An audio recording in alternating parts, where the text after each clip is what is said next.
Alana. Yes. You might have to call maintenance person. Because you opened up the top of my air conditioning. Yeah, to turn it off like you're supposed to, and the top just broke off of it. Oh, it probably just needs to be reattached. I don't know how it broke off, though. I mean, I just flipped it open like I usually do. Well, are you usually gentle with it? Yeah, you've been around when I've done that. I don't just, because yours is similar to mine. Yeah. And mine's never just broken off. Oh. Yeah.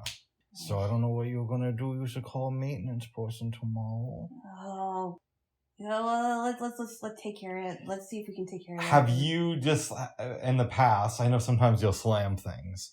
Have you been in the habit of just slamming it or what? No, I never have. No. I don't, and by the way, I don't slam things on purpose, okay? Don't get me wrong, everybody who's listening. If I did slam something, it was by accident, but I never slammed this. Okay, because I've seen how you are with lids to food processors. Bubs, that was your food processor, and by the way, yours is on the way to breaking, so... Yeah, it started to get on that way when you started.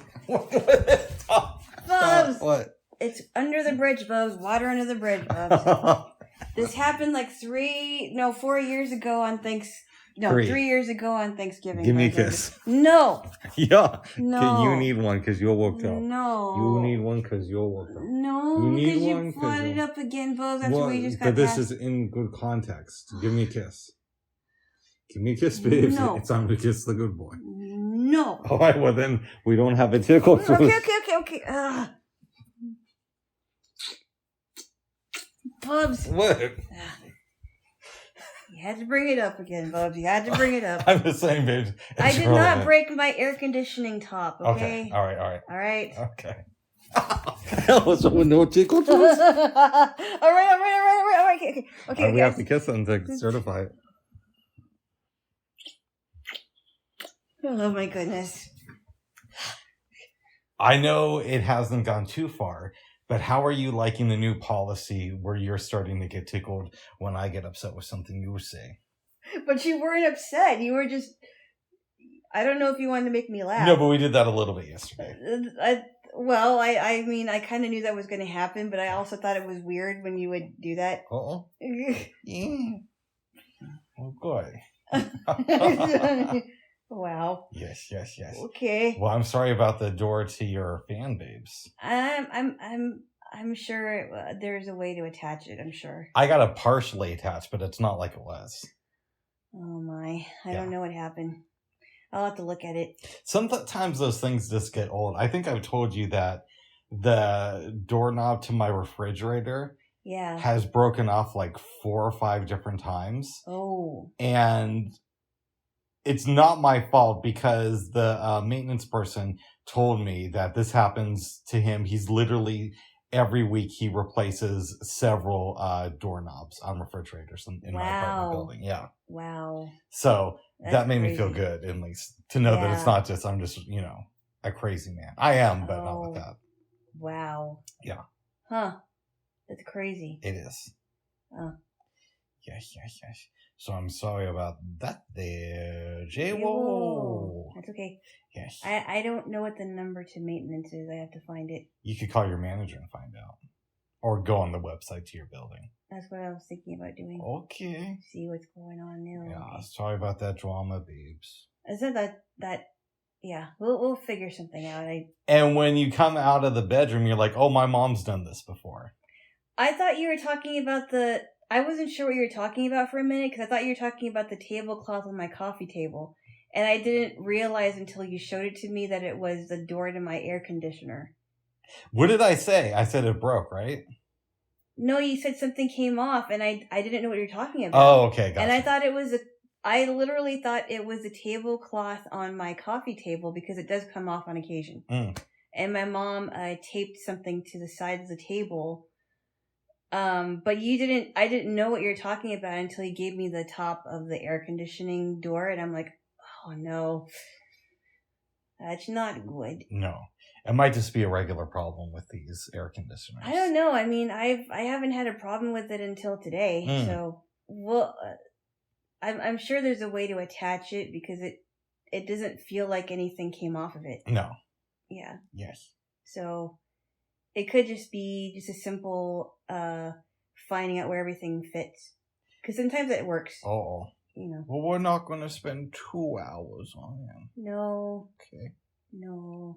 We both do that thing, babes, where we get stuck in these mental loops. Yeah. Oh, you mean like when you have to fix something? Yeah. I do that too a lot. But I'm the kind of person that doesn't like to quit on things. Like I want to fix something if I can. And then my last resort is to have somebody fix it for me. Mm-hmm. You know what I mean? Yeah. Like, or if I'm learning a new program on my computer or something, or learning a new app on my iPad, I have to figure it out on my own. If I don't have anyone to help me, I have to figure it out. It's just how my mind works. I know that you haven't read Zen and the Art of Motorcycle Maintenance. Yeah. Great book, but there's a part in it where he's talking about how when you'll buy something and you look at the user manual, a lot of the times the user manual just won't make any sense. And it's because the companies won't take their best employees and have them work on the manual. Uh-huh. They'll take their workers who are really bad at their job because they're not really needed that much. And they'll write the manual. Yeah. Wow. Now, that's a theory in the book. I don't know how true that is, but I remember reading that and thinking, oh yeah, that makes a lot of sense.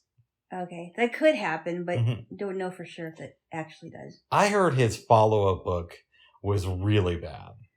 Which one is it? What's it called? I think it's called Lola. I haven't read it. Lola? Yeah, by Robert Persing. Huh. Persing or Persage, who wrote Zen and the Art of Motorcycle Maintenance. Oh, wow. I have a friend who's super into that book, just like I am. Yeah. And a couple of years ago, he found the sequel. And the sequel was written, 25 years after the original. When was the first one written? Early 70s. Oh, wow. Okay. So my friend's excited to read it. He said it was so bad he stopped in the middle of it. Wow. Yeah. And he's pretty good at finding books? Well, he liked the original one. Yeah. A lot. And he reads a fair amount. Not as much as I do, but... Wow. Yeah. Yes. 25 years after the original one. Yeah, and you know what I heard this morning? What's that? It's a rumor at this point, but apparently they're going to do a reboot of Back to the Future. Oh, wow. What I had always heard up until now was that the writer and director were in agreement that they weren't going to bring the series back. You know, the film franchise. I don't think they should. I think it's just the 3 series are fine. The 3 films, I'm sorry. The 3 films in the series are just fine. I don't know why they have to bring another one in. To ruin it, they'll make Marty a girl. You know, something like that. I just don't get it. It's just, why reboot something that isn't bad? It's just, I don't get it. Just let it end the way it ends. That's my thought process, babe. I'm wondering if they just want to make it modern, like, because Doc Brown, I think, is still alive, right? Yeah, well, that was a story I saw. They said something like original cast set to appear in Back to the Future reboot. Well, it could be good or it could be really, really bad. That's not going to be good. And if it's good, it's not going to be on the same level as the original films. Wait a minute. Wasn't it just you who said that you would watch a certain movie if they did a reboot of it? I don't remember the film, but I probably did say that. You said that yesterday. What was the film? It was either a film or a show. And I can't remember what it was at the moment, but you did say that if they did a reboot, I would watch it. And I forgot what it was. But we weren't talking about Back to the Future. No, we weren't talking about Back to the Future. I cannot remember what it was, but you said it just yesterday. Okay. Yeah. Yeah, so we're getting that there. Jaylo. Okay. Yeah. I was thinking the other day, babes, how long until we get a reboot of There's Something About Mary? Maybe they're going to call it There's Something About Jerry. I don't know. And it's going to be an old guy named Jerry. It's going to be Jerry Springer is going to be the love interest in the film. Right? Or maybe they'll call him Barry. I don't know. Well, it'll be Jerry Springer will star as Mary in the film, but he'll be like dressed up to look like Cameron Diaz. That could be funny. I don't know. That would be a funny press release. Cameron Diaz is too old to make this movie now, but we're bringing back most of the original cast, except we're replacing her with Jerry Springer. Yeah, because this came out in, There's Something About Mary came out in 98, right? Summer 98. I think the 24th anniversary just passed by. I'm pretty sure it was on July 12th. Wow. Something like that. That's crazy. Of 98. I saw it the first day it came out. I'm sure you did. Yeah, because I was a big fan of the Farrelly brothers. Who, wrote and directed the movie. Because they did Dumb and Dumber and Kingpin. Yeah. And then There's Something About Mary. And Dumb and Dumber, of course, was a huge success. Yeah. Kingpin is considered a classic now, but I remember when it opened, it didn't last that long in theaters. So I went to see it, the film Kingpin, I think the Sunday after it had opened Friday, and it was a packed theater. Yeah. And I was one of those kids. I was really interested in box office numbers. Yeah. And they would talk about the top 5 grossing films of the weekend, that night on the news. So I'm thinking because it was a packed theater, it's going to be like the number 1 movie in America. And I think it was 4th or 5th that weekend. And then it dropped off. So I saw like the one screening where it did really, really well. Oh, wow. So based on those 2 films, I was really excited to see There's Something About Mary. Saw it, loved it. And I thought it was going to be a big hit, and it opened up in like 4th place. And then I thought it was going to become like one of those things like Kingpin, to where the next weekend it was out of theaters. But it was one of those movies to where it stayed in like 4th or 5th place for around 2.5 months. So it just it didn't make a lot of money each weekend, but it just stuck around and became a huge hit. Oh, wow. Yeah. Huh. I liked when films could do that. Nowadays, that really doesn't happen. And you're wearing your head on my shoulder. Yeah, you don't seem to mind before. No. So how long is it until we see a remake of There's Something About Mary? I hope not. I mean, it was a big hit when it came out. I don't think we need to have another sequel of What Happens to Mary. Yes. Old Mary. And you still haven't seen the entire film? No, I've just seen parts of it. Oh, we gotta watch that sometime. Yeah. Yes. Oh. I don't want them to come out with Me, Myself, and Irene, a reboot. I don't believe I've seen that one, but I remember you said you liked it. I did. I don't know how much money that one made. I think if they're going to remake any of their movies, they're going to start with There's Something About Mary. Now, I personally liked Bridget Jones's Diary just because, I'm a girl and that's a total chick flick. I did not watch the sequels. I just watched the first one and I enjoyed it. I saw the first movie. It's not the worst film ever made, but it just kind of felt like it was just a movie. It didn't feel like there was anything special about it. I don't know. I thought it was funny. Oh. But that's just me. Nice. Yeah. Yes. Well, good. Yeah. Good. Have you ever gotten into reading novelizations of films? Novelizations? Yeah. What do you mean by that? Oftentimes, babes, when a movie is released, they'll put out a novel version of it as like a tie-in. It's a way to make some extra money and promote the movie. I have not. Okay. I mean, I've heard of, obviously, there are movies that were based on novels, but I've never read a novelization of a movie. Interesting. Have you? I'm sure I must have. Oh. I'm trying to think off the top of my head. Because, for example, Forrest Gump, right? Forrest Gump, that novel was there before the movie, is that right? I think the novel came out in 1988. Oh, wow. Yeah. It's just so interesting how the movie became a huge success, and it was even better than the book, according to you. Yeah, and you're taking my word on it. You still haven't read the original text that it's based on. No, I don't know if I want to, though. Oh? Forrest Gump sounds like a horrible person in the book. Well, good. Yeah. Yes. That's what I say. Well, good. Well, good. Good. You know, the other thing I was thinking about, too, the other day, babes, is I wonder how many survivors of the Titanic disaster were alive when the James Cameron movie came out. It couldn't have been many because it was 85 years later, but there was probably a few. Possibly, depending on how old they were at the time. Mm-hmm. Like if they were, for example, in their 20s. Oh, wait, no, that wouldn't work. I don't know. Not maybe not a lot of people, or maybe not any. No, I think there had to be some. Over 100. Over 100 years. Be over 100 years old by no, then? you could be a little kid. You'd be in your 90s though, probably. Oh, okay. Well, maybe if they're little kids, but it depends on how old they were. I don't know. Maybe if they were like 5 years old and they were 90 when it came out. Yeah, I don't know. I don't know either. You sound tired, babes. I'm not. Okay, go ahead. I just sound a little subdued.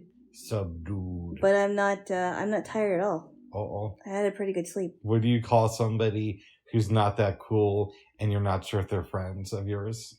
What? A subdude. Oh. I don't know. But I'm trying to write more dad jokes. Oh. I don't think that one really landed though. Or I believe I can try. Yeah. Oh. What do you, what's the favorite song of somebody who's an Art Kelly fan and also a chronic procrastinator? What's that? I believe I can try. That's bad. Thank you. That's a bad one. Thank you, babes. We were talking about R. Kelly this morning, and you were making fun of him, and you brought up some song that you said that he's a remake in prison, but I don't remember what it was. Oh, no. I said that nobody wants to hear an 85-year-old sing Bump and Grind. No, but there was some song that you brought up, I thought. Let me think. Oh, Hot Child in the City was, Hot Child in the City was a Nick Gilder song. And you said that R. Kelly's a remake. And Hot Child in the City was talking about teenage prostitution. Yeah. And, I said, yeah, maybe when, and I wasn't saying that he should make it in prison, but I said, that would be interesting if he made like an R&B version of Hot Child in the City. Right. Running wild and looking pretty. Good joke there, Jaylo. Yeah, I don't know, but nobody wants to hear an 85-year-old sing Bump and Grind. Or Step in the Name of Love, or, yeah. Yes. Not so great anymore. I will say this, he did a song for the movie Ali, The World's Greatest. Mm-hmm. That's a good song. Yeah, you told me about that before. It's a good song. Yes. And he also did Gotham City. Okay. Good song. Is that for like a Batman movie? I believe it was for Gotham City, I think. Is that like the TV show? Or No, it's for the movie. There's a movie called Gotham City? I know it was a Batman movie. I don't remember if it was called Gotham City, but it was for one of the movies. Nice. Gotham City. Well, good. Yeah, I don't know. It's interesting that Hollywood will still make money off of people who are sexual predators. And I'm not saying that they shouldn't. Mm-hmm. But sometimes Hollywood celebrities come off as very moralistic. And I don't know if you can preach moral values and still work with known creeps like R. Kelly. Well, it's one thing if somebody works with them, right? Yeah. It's another thing if they just put out music on their own. Yeah, but he was on a bunch of soundtracks. So I Believe I Can Fly. Let's take that as an example. That's on the Space Jam soundtrack. Yes, it is. 1996. Okay, We didn't have the P tape yet. No. But by that point, he had already married and divorced Aaliyah. Yes, because he had to. It was very shocking to me. I remember hearing about that. Yeah. So here's the thing. And we've talked about this recently. Yeah. I have no problem enjoying somebody's art, even if they're a complete asshole and they do horrible things in their personal life. Right. Having said that, it is a little bit weird to think about in the perspective of a lot of actors and famous, Hollywood celebrities, directors will moralize to people and yet still work with people who have all these huge isses. So maybe it would help a little bit if they didn't preach so much to everybody. I get it. Yeah. I think that a lot of now I'm not saying that they shouldn't forgive the person, because I think that everybody deserves to be forgiven for what they've done. But if they're a habitual liar or an habitual offender of women, and the Aaliyah thing, which as shocking as for sure it was shocking, that should have been that should have like completely sounded the alarm. Like, well, why is this guy working with this girl that was so young? We should do some investigation into this. And it just kept happening over and over again. It was almost like that. They used it. They excused it, is what I mean to say. Well, yeah, he should have been arrested. He should have been arrested completely and served his time. Mm-hmm. And gotten, if there's a way to get him rehabilitated. I mean, it just, it really sickens me to know that for so many years, decades even, that this guy was allowed to work with women. Yeah. But also, it's not just Hollywood. Like, Hollywood is the easy example to throw up of hypocrisy. Yeah. But people do that in their personal lives. Mm-hmm. A lot of the times you'll hear family members moralizing the people and talking about, you can't do this, this is so wrong. And then you find out that person has shady stuff in their past, or they like to enable other people. Well, here's something I can tell you about this, okay? This actually happened, and I won't mention the church or the person's name or whatever. Mm-hmm. But this has to be said because there was somebody that I met, this is years ago, and didn't really know much about him, but a friend of mine found out that he has some court records, that he was a sexual predator. But here's the kicker. The church that he is at let him, because I think he did serve some time. I think he did. But the church that he is at let him go on and renew his pastoral license.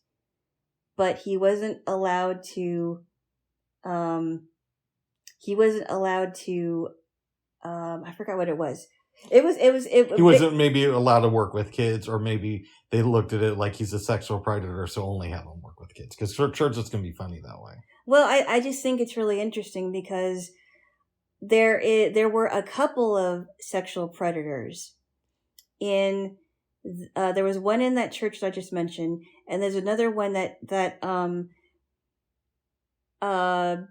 became got back into his church's membership, and he was a sexual predator who like served time and got out. And I don't know if he served time. I never met this guy. Okay. I just hold on a second. So they allowed this guy to pastor, even knowing that he is a sexual predator. But this guy had served time, the pastor. I think so. I think he did. Yes, or either he did or he just had that on his record. I don't remember. But my friend found his records. Okay, so the cops knew about this. Yes.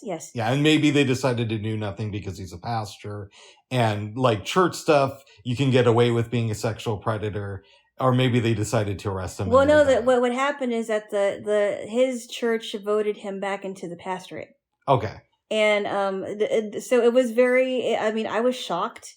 I was also shocked that this other guy was back in the membership of this other church, and the couple whose daughter was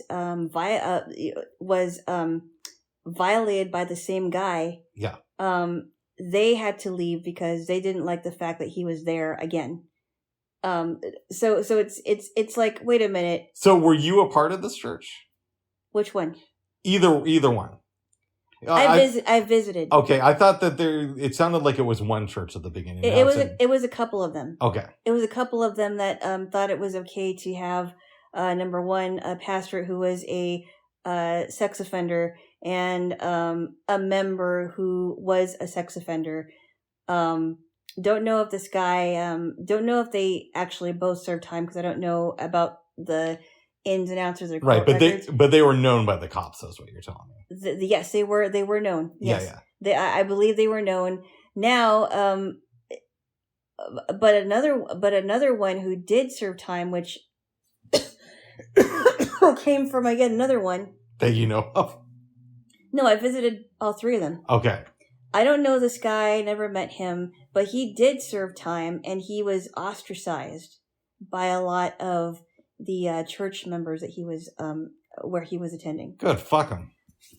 What? Bubs, would you stop making What? Quit commenting. No, why? I mean, I think that it's horrible for those church members to turn against a pedophile. No, Bubs. And I wasn't finished with my story, but... All right, go ahead, finish your story. Okay, what I'm saying is, I think that these people are hypocrites, because if they're going to say that that it's wrong for former church members or former pastors to be sex offenders, yet there was one that was ostracized and the other two were okay in the in those other two churches. Okay. I don't think that's right. All right, you got to walk me through this, because you said a lot and you made things kind of sound a little bit contradictory. So I want to make sure I understand this. Mm-hmm. So you were never a full-time member of any of these three churches, I visited but you visited them. Yes, I did. And these guys were known to be sex offenders. And in some cases, we know that the cops will look the other way if it's a member of a church. And in some cases, they'll go after the people.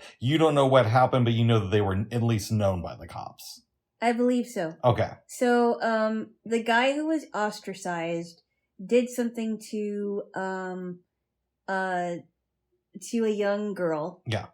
Don't know if he had other victims. He did some time. He got out. Yeah. But he is now ostracized. Okay, that's good. Then you've got the one pastor who is who has renewed his license. My friend found his court records. So a question I have for you. What? You've told this part before. I understand, but I'm trying to walk you through this. Okay. Well, okay, ask the question first. Did your friend decided to stay with that church where the pastor was a pedophile? No, she was not a part of this one. But she knew about him because the church that she used to attend was associated with the other one. And then... But you visited the church where the pastor was a pedophile? Once. And this was before you knew? This is before I knew, yes. Okay. This is before I knew. And, yeah, this is before I knew. Did you get any creepy vibes when you were at that church? No, I didn't even know about it. Okay. I didn't even know about it. And the guy seemed normal? Yes, I didn't even know about it until after the fact, when after I went to like one service, and that's, yeah. Okay. I know we've had the discussion about if somebody kills somebody and then they go back to the church, or in your case, an even more extreme crime, if somebody voted for Bernie Sanders. What? But I know you want to do a joke about that, but here's my question for you, babes. Yeah. Would you, let's say you find a church and they're fire and brimstone, everybody who's not a part of that church is going to hell, all that good stuff. What? What? You're making it so extreme. Okay, go on. Okay. So you're digging it because of that. But you find out that the pastor is a pedophile and that the church knows about this, but they're choosing to look the other way. Would you continue going to that church? No way. Okay, good. No. And that's why I think that these people, and it isn't just some church people, it's people that are hypocrites and they continue to work with these people or associate with them. Yeah. But then they'll ostracize somebody. They'll ostracize somebody else. So I don't get it. Either they are no longer members of churches or school administrators or whatever, or they are. But be consistent. It's all I'm trying to say. All right, let's trash on the Catholics for a minute. Okay. Because Alana loves that. I do? Yep.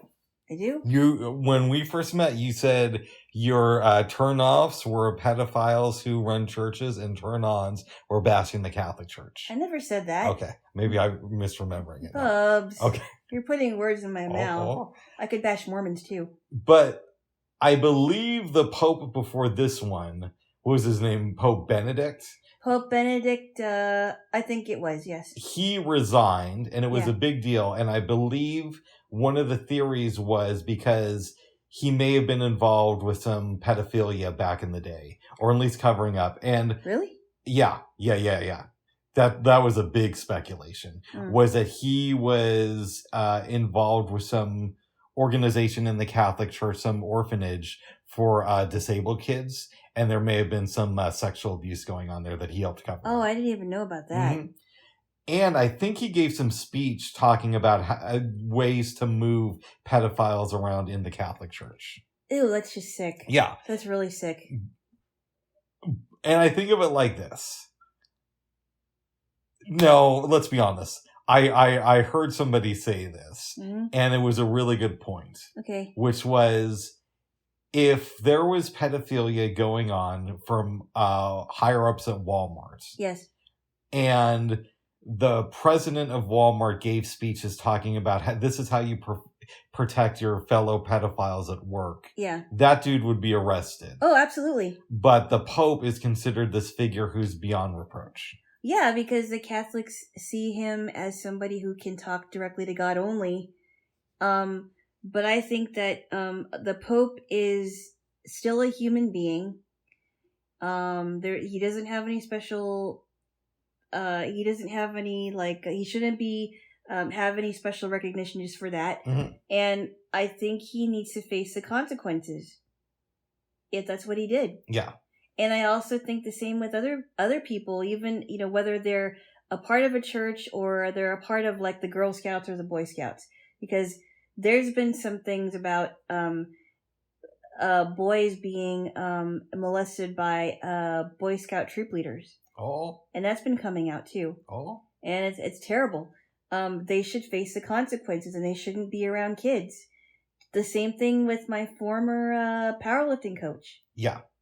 The reason why they fired him is because he cannot work with kids anymore. Nice. And and the last I heard is he was we don't have to give all the details. I know, but he's not doing anything. Well, I was going to say, after you interrupted me, that he's not doing anything remotely that has anything to do with kids. Yeah. And he can't do it anymore because he had to face the consequences. Nice. And I think that if a person needs to either be locked up in prison for life, some people have resorted to living in the woods.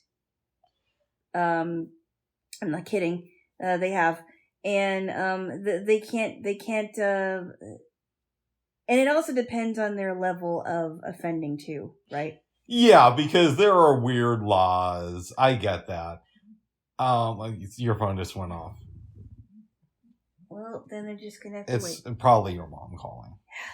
But if you're kid touching, if you're raping a woman, let's talk about real your not some technicality, but the real sexual harassment. Especially if you're a serial rapist or a serial molester, right?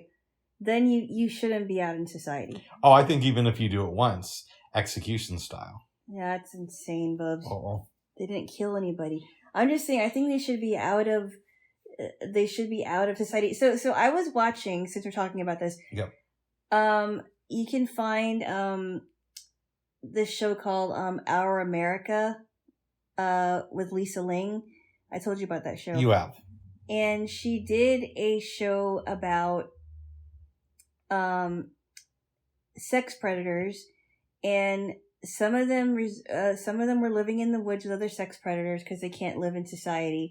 Some of them there was a guy that was trying to find housing for them. I'm like, really? Housing for sex offenders? I don't know how it's possible, because they really have to make sure that they're not next to a playground, or they're not next to a school or a church or anything like that, because they're more likely to hurt children. Have them convert to Catholicism. Oh. But I thought it was... Bad joke. Yeah, it was a really bad joke. It went over my head. Uh-oh. But I watched that show, and it was I just thought, wow. I think the guy who was helping them find housing was also a predator at one time. Wow, that actually sounds like an interesting episode. It sounds kind of creepy, to tell you the truth. And I think she her show is on the OWN network. Okay. So you can find a lot of her stuff. You can find a lot of Our America with Lisa Ling on YouTube. Nice. Yeah, it's good. Well, good. And she is not a sexual predator, as far as you know. No. Okay, good. No. She's just a reporter. Oh, good. She was the one who's... Yeah, it was just... That was a dumb joke on my part. Yeah, I felt so bad for her sister when that whole thing was going down. I did, yeah. And she was trapped in North Korea. Yeah, and her and her friend were, but they were able to get her out. Oh, I just feel so bad for those people in North Korea. That, you know what? That's an appropriate point, because you don't want to kill sexual predators. I do. So let's compromise and let's bring them to North Korea. Send them to North Korea. They'll never get out alive. Here's what we do. Yeah. We say, okay, we're going to open diplomatic relations with North Korea. Their death camps are running out of people, and you know about those, right? I'm not surprised. Is it the ones where they arrest them and they sentence them to hard labor for 12 years? Well, oftentimes it's worse than that. They sentence them to hard labor for 3 generations, meaning if you get sentenced to death, the hard labor, and you have kids, they have to do it. And they have kids, they have to do it. That is horrible. We don't go... Listen, I'm still a lib at the end of the day, so we don't go all that far. But what we do say is, okay, if you're guilty of being a sexual predator, we'll send you to North Korea, and we'll say that you were talking, plug your ears, that you were talking shit about Kim Jong-un. So you get sentenced to a death camp immediately. Oh. And that's how we do it. That's where we send our sexual predators, to North Korean death camps. If I was in charge of things, which I'm not running for president for obvious reasons. No, because I have some. Send them to either one of 3 communist countries: North Korea, China, or Russia. Just send them to North Korea. It's more harsh. They're all harsh, bub. Yeah, but come on. China, if they don't have a good social credit score, they're gonna make them disappear. I don't want to go to any of those places, but North Korea is still at the bottom of the list. So send them to North Korea. Or the top of the list, you mean? What do you mean? It's at the bottom of the list of places I would want to go. Yeah, and most likely they will not make it out alive, especially if they're not reporters. And you feel good about sending sexual predators to death camps in North Korea? Or a deserted island. Let's go with the labor camps in North Korea. They can kill themselves off. I am super glad to know, babes. Yeah. That you would leave a church if you found out that their pastor. No, of course not. I wouldn't go there. I think that would be very hypocritical, and because I think that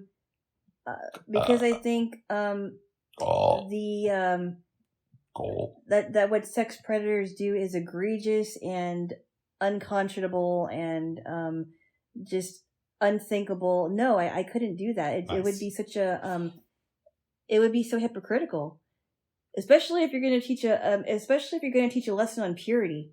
Yeah, that wouldn't be good. I mean, that would be like, that would be like if you knew that a pastor had an alcohol problem and they were teaching a lesson on abstaining from strong drink. Yeah. That wouldn't make any sense, would it? Yeah, no. So, no, I could not sit and listen to a pastor or a Sunday school teacher talk about that stuff when you find out that they, in fact, were guilty of this crime. I couldn't do it. I'm happy that you felt that way, babes. Yeah, bud. Okay. Jaylo has moles, bud. Jaylo has moles. That's right. Yeah, it happens so much in the Catholic Church. And now you're finding out about that in the Mormon Church and the Amish Church. I don't know if it's the same numbers as the Catholics. The Catholics have, I don't know how long it started, but now they're talking about people that have been, violated by cardinals and... Yeah, it seems like if you're, and I'm not saying you should do this, but if you're a pedophile and you don't want consequences, become a Catholic and become like no, but they're really... preacher in their church. Yeah, but they're starting to do that, though. They're starting to call priests out, I think, now that it's gotten so out of hand. I remember there was a scandal with the Catholic Church here within the last 8 years. They were moving around preachers for priests for being pedophiles. Wow. Here, in the Portland area. So they were moving them around the city? I think that they were moving them in and out of town, if I remember the story right. So somebody would be accused of being a pedophile someplace else. They'd come to Portland for a while, and then they'd go to another place. And Google that to make sure I'm remembering it right. But I believe that's happened within the scandal came out within the last 10 years. Yeah, but I think now that it's gotten so out of hand after so many decades, they're starting to push back on that, I think. Or at least, I don't know if that's the case. I think publicly they have to do something. But I think if you went to a cardinal and you said, hey, I'm a priest and I like to touch kids, where can you send me? They'd probably be cool with like trying to sweep it under the table. For sure they would sweep it under the rug. Yeah.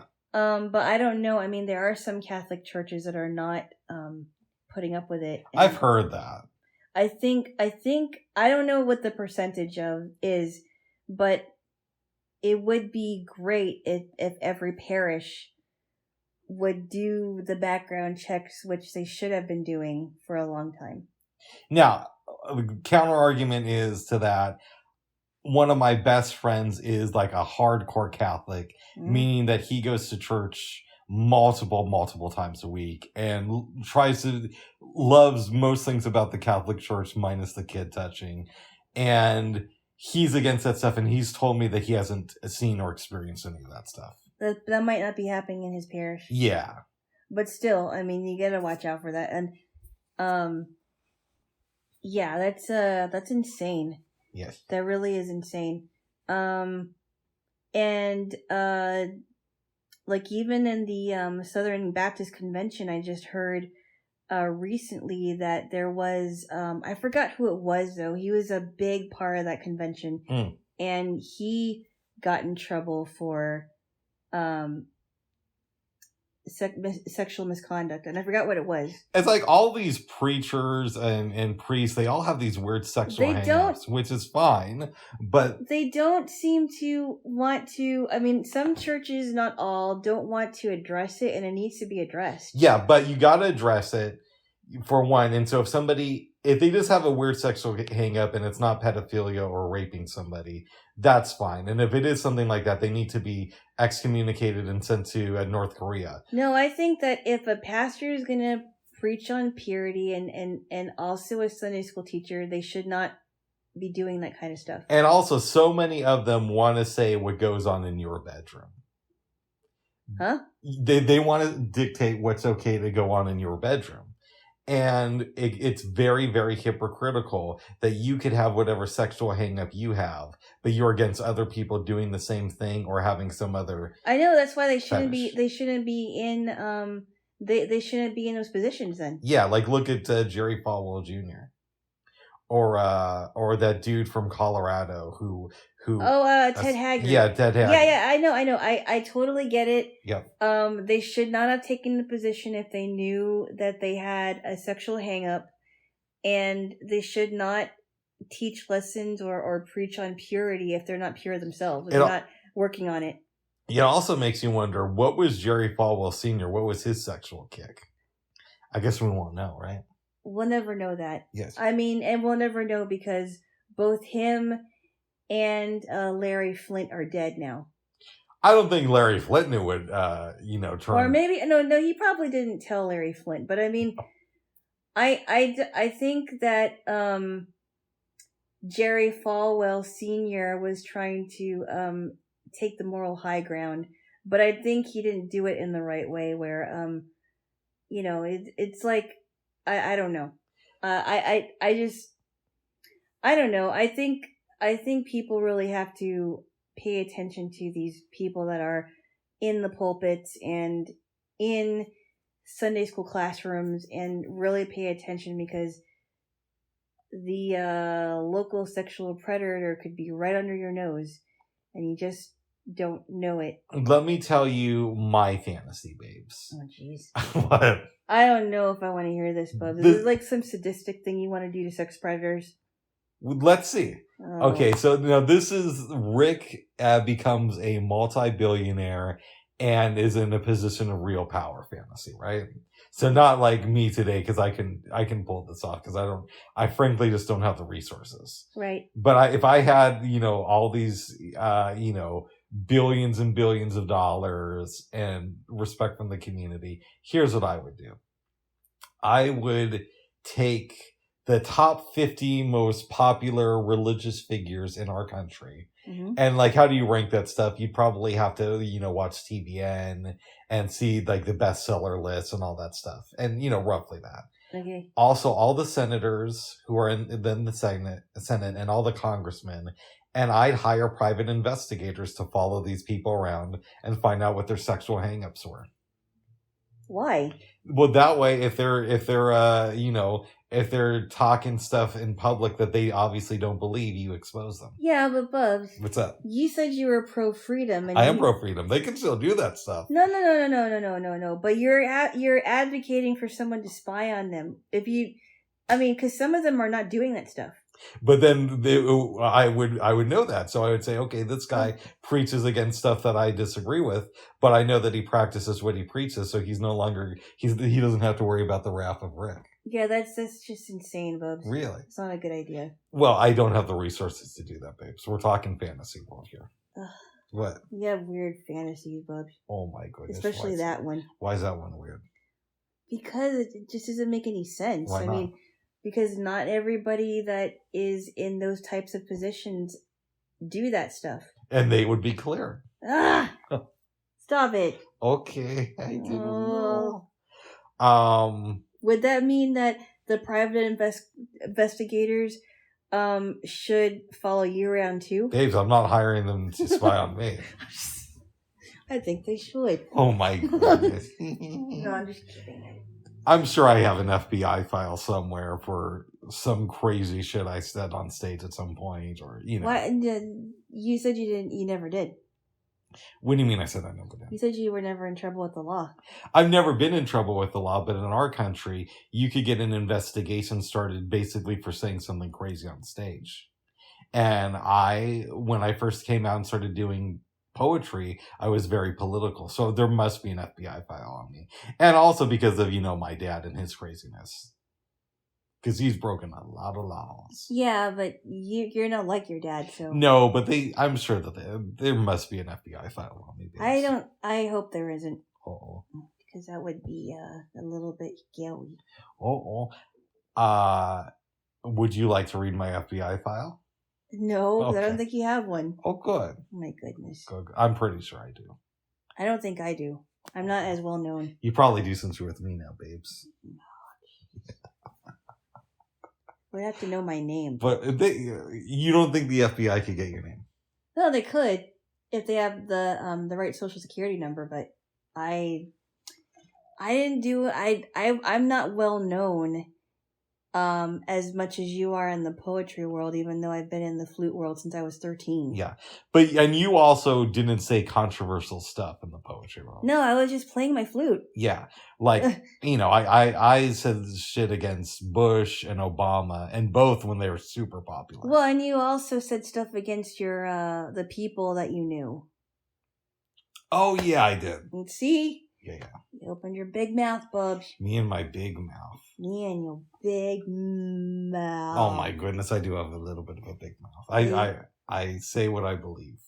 Yeah, and you stuck your foot in it many a time. Well, I say what I mean in the moment. Oh. And you'd rather be with somebody like me than somebody who never tries to rock the boat. Well, I think there's always a time to make waves and rock the boat, but not all the time. No. Nobody really needs to know your opinion on new underwear or whatever. I don't think I've ever done a poem about that or addressed that here. No, that was just a funny example. But okay. New underwear, Candy Crush, and weird internet games, nice. Or nobody really needs to know about what salt you use now. So I was thinking about something, babes, the other day, and I'm sure I must have got this somewhere, but I don't remember where. So we don't have to go down this road because I still want to develop this thought. Yeah. But you know how a lot of people say that teachers are trying to groom their kids and everything? Yes. But then at the same time, they'll say teachers need guns. And I was thinking to myself, how much do people love gun rights So people must really love gun rights if they want people who are trying to molest their kids to have guns. Pubs, come on. It doesn't make any sense. I know, I need to flush this. No, but people are saying that, like, it's not, no. Let's just, Did I articulate that point well or not? I think you did. It just doesn't make any sense. Okay. I think you did. It just doesn't make any sense. And we're not talking about the teacher/activists because that's a totally different issue. We're talking about the people that are trying to break in schools, or the students that are wanting to shoot up the school, and teachers wanting to protect themselves from a shooter, or officers that are supposed to be there at the school to protect the students from these shooters. This is totally different than sex education in kindergarten classes. By the way, I don't believe in sex education in kindergarten classes, and I also think it's outrageous that teachers should have guns in school. So you can feel, you can have both opinions. Yes. And you can also think that the cops should actually, if there is an active shooter in a school, they should come in and stop it. You don't have to feel like everybody, you don't have to agree with the police in Uvalde, Texas. Think, I didn't agree with how they handled it, but I also think that if the school was locked down like it should have been, and there was an active officer that was at the school, that was a school officer who knew how to use their gun, then they would have been able to stop if they were outside of the school, they would have been able to apprehend the shooter right there, and they wouldn't have to call the cops. But when the cops came, they just hung out. I'm just saying, Bubs. That's my opinion. All right. I don't agree with how the cops handled it, because we're finding more about the videotape. Yeah, for real. Every single cop in that precinct should be fired. Every single one, because they're cowards. Well, how many of the? So I don't know how big the precinct is, but how many of these police officers were there? I believe it was like a couple dozen. Oh, wow. Yeah. I think the captain of the precinct needs to have some consequences there. I think all of them. Fire them all. And replace the police department. There needs to be an overhaul of that one. Yeah. Again, I don't agree with defund the police, but in Uvalde, Texas, that might be a good policy right now, to defund that police department, because it's clearly not working. And this is just the crime that we know about, of them waiting outside. Think of all the other things these shady cops must do down there. Yeah, and we know that they're shady because of the way they acted in this situation. And there just happen to be cameras around. Well, I mean, there was no reason why these parents should have been held back to see where their kids were, because they were just freaking out because they didn't know if their kids were still alive. Yeah. And some of them, I don't even know if they were able to find their child right away before the shooter got to them. So, I mean, it was very, knowing that this school was locked down so many times, and that they decided, or someone decided, that the school should be open and the door should not be locked, which is a really, really big mistake. That kid should not have been allowed. That kid should not have been able to get into the school, period. And it's very telling that the only police officers who went in there to stop the kid were off-duty police officers. That's kind of interesting to me. But yes. Did you hear about? I think it was a Parkland parent had a good idea for a protest. He got 52 buses filled up with souvenirs from kids who have been shot, and he's going to drive them around Ted Cruz's house. No. I think that's brilliant. I never heard about that. Yeah, this came out on Friday, and I probably heard part of the story wrong because it was like right before I fell asleep. But he's going to drive them around. He's going to have them driven around Ted Cruz's house, because Ted Cruz gets hundreds of thousands of dollars from the gun lobbies. I don't care about Ted Cruz. Okay. I think he's a rhino.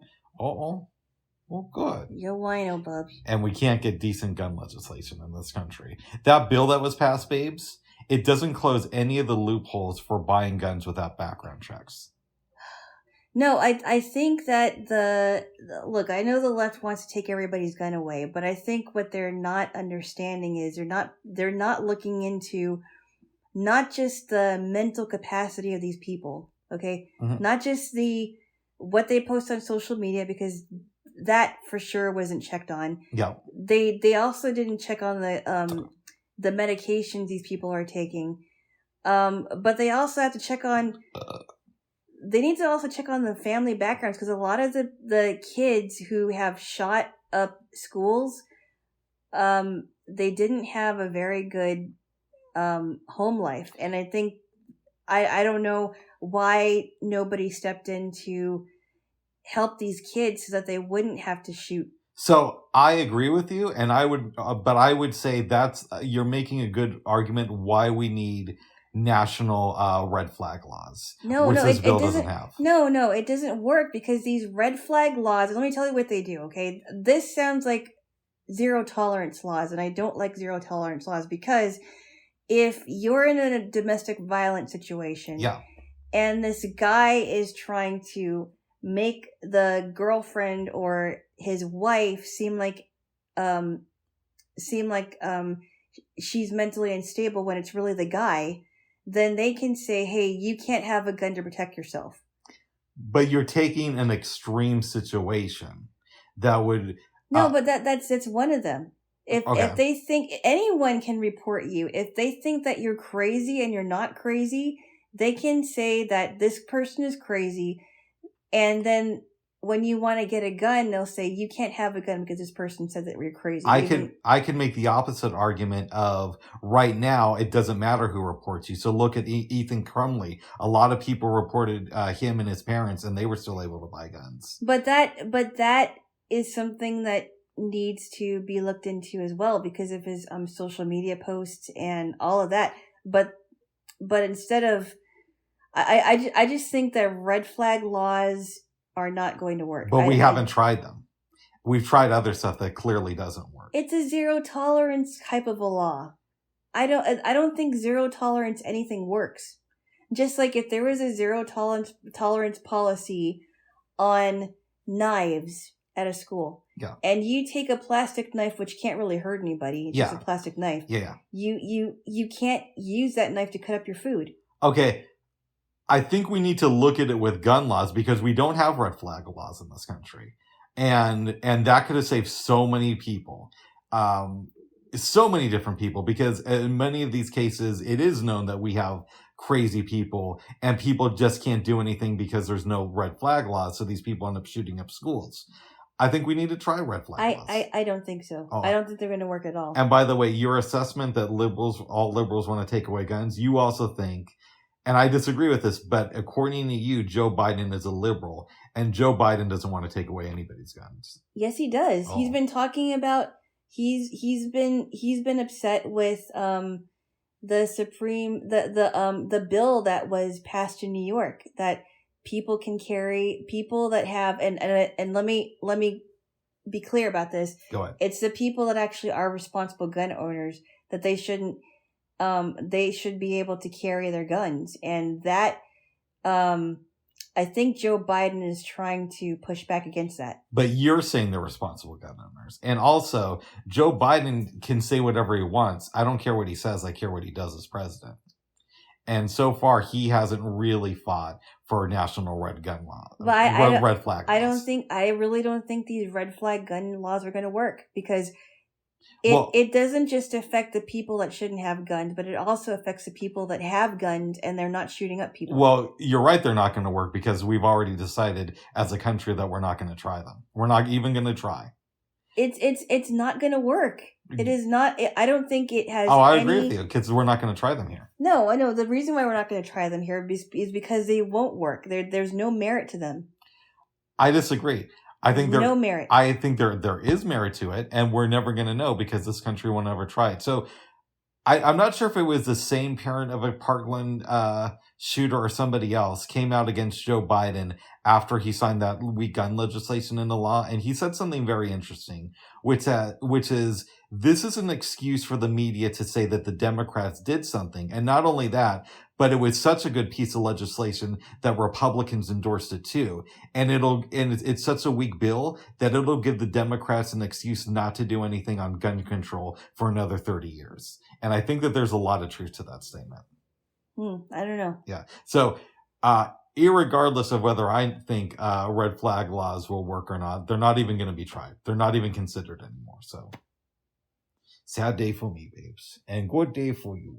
That's right. Good. Because now people can still post on social media about all the people they want to blow away. Bubs. I think that both of us are in agreement that there needs to be more investigation into the mental health of these people. Absolutely. And I don't think that I think that it's not a one size fits all thing. Now all these kids that it seems as if a lot of these kids came from fatherless, broken homes. Okay. And a lot of them are either taking medication. A lot of them have some depression and probably anxiety, and they're taking huge amounts of medication possibly. We have to look into those things. We do. I would counter that with say they may have had shitty dads, but not all of them come from fatherless dads. Ethan Crumley's dad is alive, even though he's a fucking asshole from what I can tell. It's dad, babes. Oh, you think his dad is a good person? No, I never said that. I'm just saying you don't have to get so mad. No, but he bought his son a gun when he knew that he was insane. No, and so did his mom, and they were hiding, and that's one of those weird cases. Kip Kinkle's dad was alive until Kip Kinkle killed him. That's a totally different situation, bud. But he decided to kill his parents for no reason. Oh. And decided to stay in the home with them overnight before he shot people at his school. Oh. So that's a totally different thing. All right, well, give me a kiss then. All these cases are not the same, Bubs. That's all I'm saying. And I'm just saying. But a lot of these kids did come from really bad families, or they had some mental issues that weren't dealt with. Well, Joe Biden agrees with you on red flag laws because he's against them. So you and Joe Biden are on the same page with red flag laws. How does it feel to be on the same page with Joe Biden? I don't think we're on the same page at all, Bubs. He doesn't want them, and neither do you. Oh! Oh my goodness.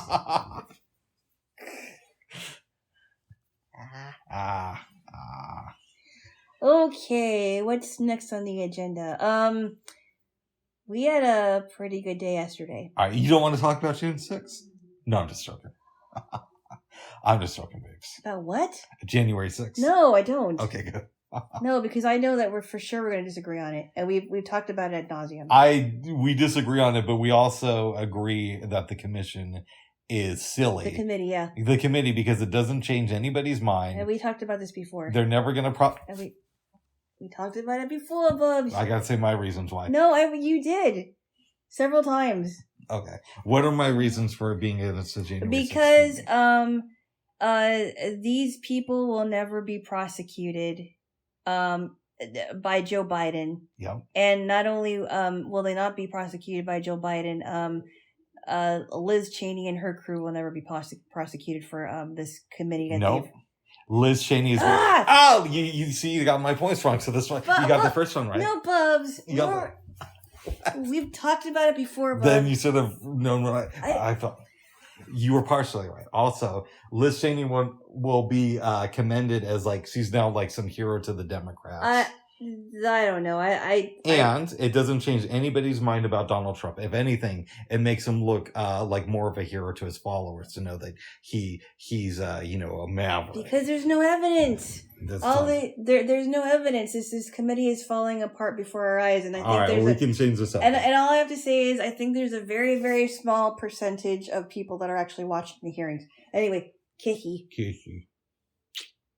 Okay, let's talk about... I was just joking about January 6th, and then we went down the rabbit hole. Oh. But it was a small rabbit hole. Oh. Yeah, I love you, rabbit hole, Jaylo. What do you want to talk about, babes? Well, let's talk about yesterday. It was a really good day. We made a really good kale salad. Yep. And I bought some couscous. Yep. And it was really good. I mean, you did really good on the couscous. Thank you, babes. And I am glad that I bought the baby kale because I was able to use all of it. And I didn't know that it was there until you said, "Oh, look for baby kale." Mm-hmm.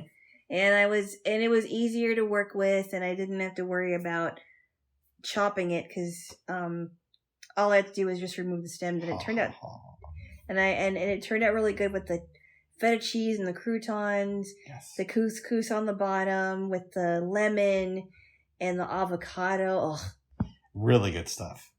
Delicious. Yes. And what? I was also going to say, babes, we watched an episode of The Wire yesterday. We did. Would you like to give a brief recap? Because there's a lot. We're not going to say everything that happened in it. But Omar is going through some drama with, the Barksdale crew. Yep. And people are starting to put the pieces together. Wallace snitched on the crew, so now people are they're getting more. It's getting closer to the end, and the episode had Orlando get arrested by trying to sell some product on the street. Gets out of jail, agrees to work with McNulty and all them. There's supposed to be a drug deal, but because everybody associated with Avon Barksdale now sees him as a snitch, they drive him off to this location. Shots are fired. He dies, and Kima is shot, and that's where the episode ends. Yeah, so we don't know what happens to Kima until afterwards. What did you think of this episode? That was crazy. Yeah. I thought that Kima was one of the toughest police officers, and I never would have thought she would have gotten shot. I would have thought one of the guys would have gotten shot, but she did. So we don't know what happened to her. What would you rate this episode on the scale from 1 to 10? I don't know. I don't really rate TV shows, okay. But I mean I rate movies. I don't know, maybe an 8. You liked it then?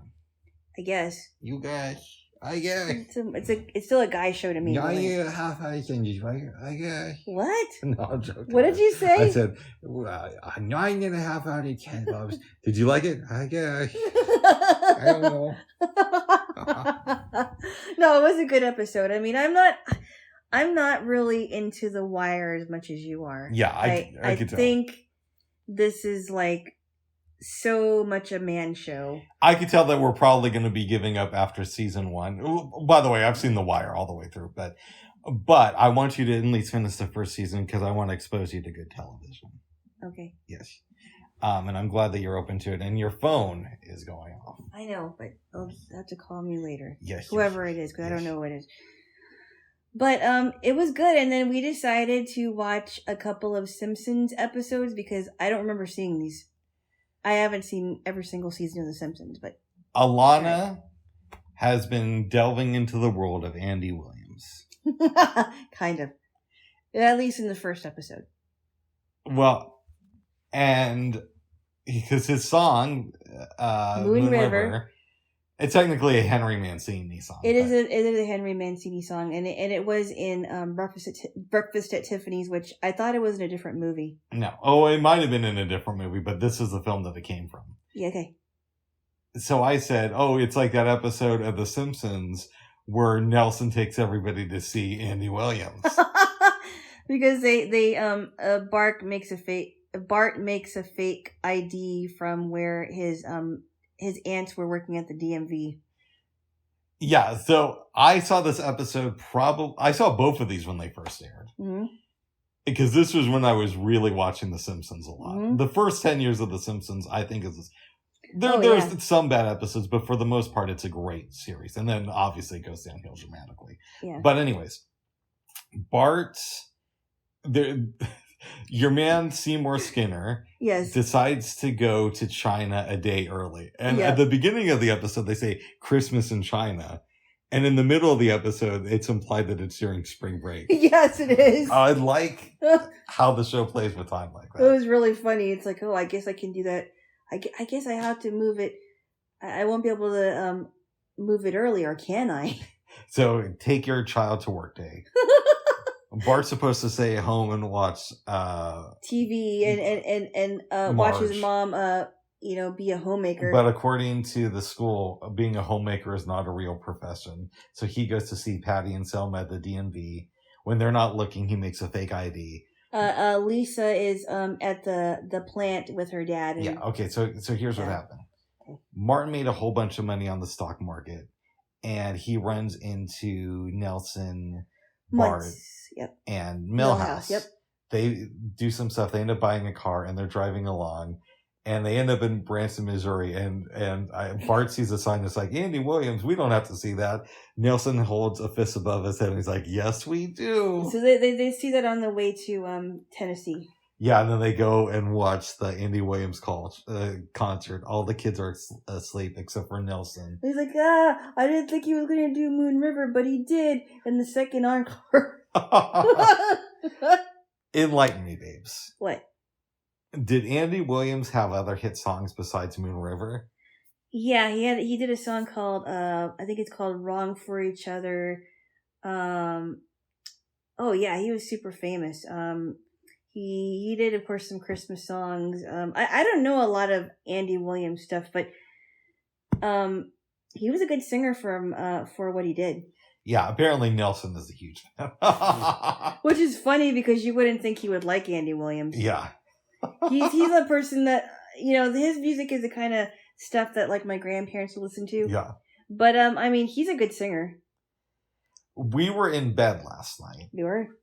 Yeah, we were. Okay. We're not allowed to talk about this because Alana's mom is a hardcore Christian. As am I. Believes in demons. Oh, jeez. And so it'll make her happy to know that we didn't even kiss. Oh. And I went home, so I didn't spend the night here, but I came back early this morning. Oh. But before I fell asleep in your bed last night. Bubs. All right, Alana went to my place last night and I slept over here. Bubs. What can I tell you? Bubs, stop it already. You're digging yourself into a hole now. Before you left to go to my place. Bubs.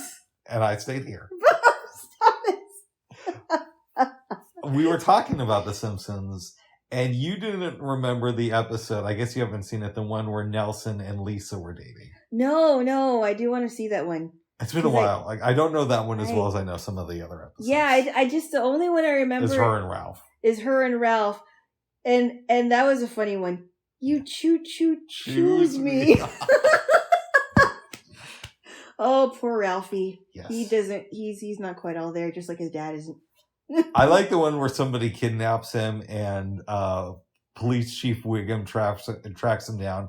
And the guy who stole Ralph is Big Daddy, and he points at his own. And he's like, "Look, Big Daddy, it's regular Daddy." I don't remember that one. That's funny. But anyway, that was a really fun episode, and there was the New York one that was funnier. New York City versus Homer Simpson. Yeah, this is a great episode. That was banned for a while after 9/11. Yeah, and he was like, "Oh, this." And he had to get his car that was illegally parked. Where was it parked? Between the two towers, World Trade Center towers. Yeah, it was parked there, and there was all these bugs on it, and somebody put a boot on his tire, and the kids and the mom were like doing all kinds of stuff, and they watched a Broadway show about the Betty Ford Clinic, about the Betty Ford Center. He's like. And then Bart's like, hey, when I grow up, I want to go to the Betty Ford Well, Center. you better start saving now. That's my Mars impression. That was pretty funny, I have to say. Thank you. And then he was trying to drive around and try to get the boot off. He steals a jackhammer and gets rid of the boot. And then he's like, front window is gone and they're driving back to Springfield and stuff starts flying out of the car in front of them and hitting Homer in the face. And he goes, all right, Marge, kids, get in the car right now. And the guy, so they were in a horse and carriage and the guy who was driving it also jumps in the car and he kicks him out. It's a good episode. It's pretty funny. Yeah. Yeah. So they just banned it because it was in between the two showers. I think so. Okay. And they shouldn't have. Well, and that's why they eventually reversed it, is because I think they had the thought, maybe this is overkill. But they banned Stark Raving Dad, which actually was not a bad episode. They will not allow it to be aired anywhere, and it's taken off of their DVDs. I just don't get that. That's ridiculous.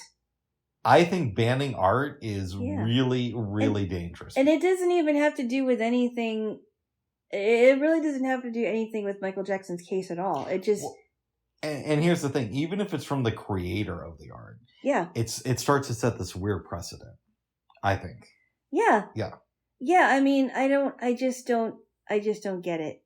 I really don't get it. Yeah. I don't understand why they have to ban an episode that really isn't a bad episode. And it's not my favorite. But here's the thing. Also, by banning an episode, you kind of bring more attention to it than you do if you just put it out there and don't say any more about it. I'm glad you have it, though. I'm glad you have a copy of it. Oh, of course. Yeah. But then, like, let's say, okay, Kid Rock was on a bad episode of The Simpsons. Was he? Yeah. Okay. It's not a good episode. There's way too many celebrities on The Simpsons. You already know my take on that. Yeah. And it's a shitty episode. But at the same point... What if somebody says, okay, Kid Rock's a Republican, so we can't air that episode anymore? Or let's say that in 10 years, The Simpsons show is ran by a bunch of crazy Republicans, and they say, well, Alec Baldwin was on an episode of The Simpsons. We want that episode banned because of, he's on it. It starts this weird precedent. Or if it's run by crazy radical libs that are working for China, then they have to, I don't know. Then they have to ban it. I'm much better at doing this than you, babes. As far as giving the examples. No. Let me worry about that. No. Okay. No, I mean, it's ridiculous. And they don't even take into consideration that if an episode is banned, people are going to try to find it. Yeah. And they're going to download it. Exactly. And they're going to save it. And they're going to watch it. Exactly. Because you banned it. It's not a great episode, but, it is what I don't like Lisa episodes. And it feels like The Simpsons now, every other episode is the Lisa episode. Uh-oh. We're getting a Lisa episode. Well, they should do more Maggie episodes. No, they should do more Homer and Bart episodes, babes. That's when the show's but then it just seems like Homer is dumber and Bart never learns his lesson. I don't know. Well, then do Krusty the Clown episode. I like Krusty the Clown episodes. I like Krusty the Clown episodes, or Barney episodes are kind of fun. Yeah. I like some of the C. Montgomery Burns episodes.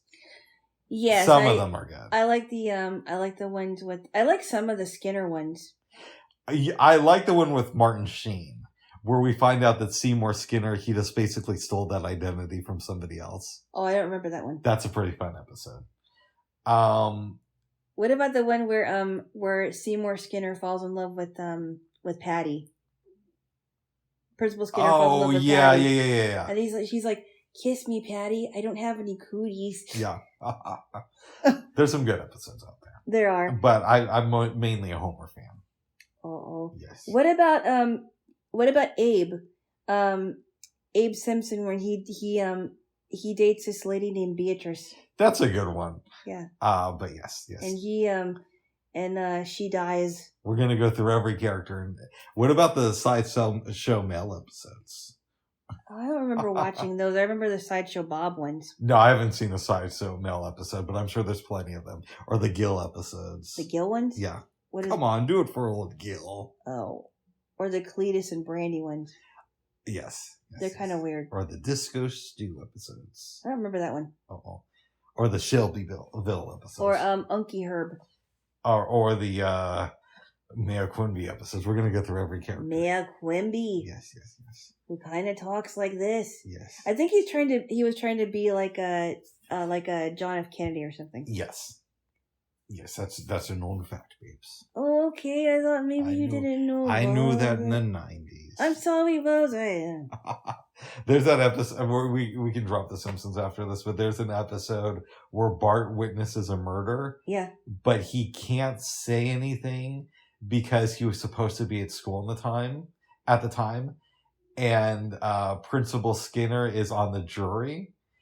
So if I remember, it turns out that the guy wasn't murdered. He did something wrong and killed himself. Oh. But it's thought to be like one of Mayor Quimby's relatives. But before then, Bart had to sneak into Mayor Quimby's house, and Mayor Quimby is giving the speech, and he's talking to one of his relatives, and he's like, "And may all your indiscretions be private." Good stuff, babes. Good stuff. Or the one more episode I have to mention that was kind of funny. Oh my goodness. When Maude was gone for a while, and Ned wanted to honor her by making this he was opening a Christian amusement park, and he called it Praise Land. We literally talked about that yesterday. I know. Okay. I just wanted to reiterate it. All right. We talked about it off of this. Oh, did we talk about the one where Ned fell in love with that Christian lady, the Christian singer? Yeah, we did. Did we talk about it here? I think we didn't. Okay. I forgot. I think we either did or we didn't. I don't remember. That's usually what happens in life, babes. Either stuff happens or it doesn't. I don't. I think we talked about it privately. But okay. We have to go down that one. I love the line in that episode where she's going to perform at the church, and she's like, "This song is dedicated to a man that I met when I was drunk in a bar." And then it's just like, "Oh no!" And then she's like, "A man named Jesus," and he's like, "Oh yes." Oh well. How do you feel about that stuff, babes? I don't know. Sacrilegious, I think. Are there Christian singers who say stuff like that? I would hope not. Oh.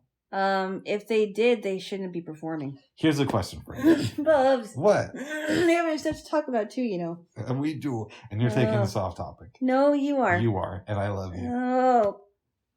Are there any cool Christian singers? What exactly do you mean by cool? Because that's... Okay, that could be a loaded term. I mean, it's a loaded term. Somebody who you think I would dig, who doesn't seem like too like syrupy. I don't know. Okay. You know, you can't have one foot in the door and one out the door, Bubs. That's all I'm going to say about that. Oh, so if you're a Christian singer, don't be cool, Bubs. Okay. But your idea is cool is different than what other people think cool is. Being tolerant. Oh my goodness. Yeah. Scott Stapp is like the most popular Christian singer, and he's a weirdo. Is he really? I don't know. He's got into a lot of stuff. I mean, he got into like major drug and alcohol problems. And I think he had some anger management stuff going on. So he wasn't exactly innocent either. No, but he is a popular Christian singer. So I don't like his voice. It's an Eddie Vedder ripoff. I don't like it. I don't like both their voices actually. I'm not a Creed fan. I'm glad to hear that. I thought you would be because he's a conservative Christian. But... So okay, I don't like everything. That's good. I don't like every Christian singer. Okay. I mean, some of them I just don't listen to their stuff. Nice. I don't like everybody. Oh, good. You know, there's some that I don't even know about. Oh, I would imagine so, babes. Yeah. Yes. Excuse me. Squishy. Babes. What's that?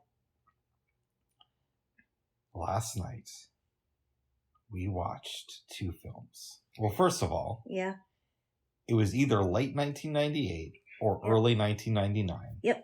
I go to a movie theater with some friends. Yep. And we wanted to see A Simple Plan, but it was sold out. How were you able to get in? That's a rated R movie. No one cares.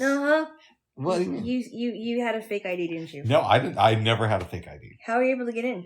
No one checks that stuff. At least, let's rephrase this. Back in the day, no one really cared if you went into an R-rated movie and you were underage. There was only one time when I was asked a question about it out of all the movies I went to see that were R-rated. And in that one occasion, I was able to finagle my way in. So it was never like a big issue. But in any event, we go to see A Simple Plan. And I don't remember what we saw and said, but we couldn't see it because it was sold out. Okay.